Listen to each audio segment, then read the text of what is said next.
Thank you, Mr. Chairman, and thank you for holding this important hearing, and thank you to our witnesses for providing us the expertise that we need to address this critical situation. Obviously, there is no private health care system in this country. The government has its fingers in every area of health care. And what's happening to our health care system, it has become a complex, expensive maze fueled by heavy-handed regulation, provider consideration, and lack of transparency. You're going to hear that over and over again today. And the growth in healthcare spending is expected to outpace growth in gross domestic product over the next 10 years, forcing insurance premiums and out-of-pocket costs to remain too expensive for working families. We cannot sustain what is happening with the rising costs of healthcare. Dr. Sadat, many in Congress, and you're going to hear more, we're going to drill down here about PBMs and the consolidation of PBMs.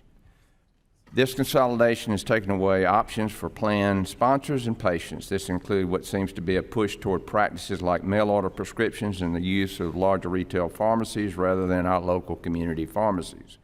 While that may work for many Americans, I value options, and I think the American people want options in healthcare, in the healthcare market, and because they have actually a relationship with their pharmacist. So do employees have flexibility when designing their prescription drug benefit programs? Thank you so much for the question. Was your question, just to clarify, do employers have options when, yes, designing their drug benefit programs? They do have options. Self-funded employers have benefit options. The options have become limited now because there's been so much consolidation in the PBM space. As Chairman Good mentioned, 3 big PBMs represent 80% of the market right now. And in some, because there's been so much consolidation between PBM and insurance companies and mail order pharmacies and physician groups, some insurance companies, PBMs, say if you're going to use our insurance company, you have to use our PBM. Yep, that's a real problem. So while there appears to be choice, there's limited choices. And of course, what choices do employers have when working with pharmacy benefit managers, meaning that those pharmacy benefit managers can dictate to their employer, if you want this cost of health insurance, you have to use my mail order service. That's correct. Okay. Dr. Tripoli, or Ms. Tripoli, one of the main drivers of rising healthcare costs is increasing consolidation among hospitals and hospital systems, including horizontal, vertical, and cross-market integration. In fact, hospital care services make up about 31% of our national healthcare expenditures, and hospital spending growth is projected to accelerate 9.3% in 2023. That is precisely why one of my main goals of the Healthy Future Task Force last Congress was to increase choices through competition, which meant addressing matters such as site-neutral rules, physician-owned hospitals, and consolidation.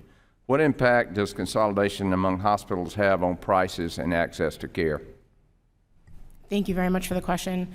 I would say the single biggest driver right now of rising premiums and increased cost sharing for consumers is increased consolidation, particularly in the provider market among hospitals, that directly drive up prices and results in higher costs for the employers, which of course get shifted on to employees and consumers in the form of stagnant wages and higher premiums and cost sharing. A large part of my district is rural. What has this hospital consolidation, how has it impacted our rural communities? I would say it's a very similar impact in terms of consolidation. We're seeing consolidation across the country, across U.S. healthcare markets within them. 90% of metropolitan statistical areas are now considered highly concentrated hospital markets, all for the same purpose of increasing prices and generating the highest priced volume of services that hospitals can.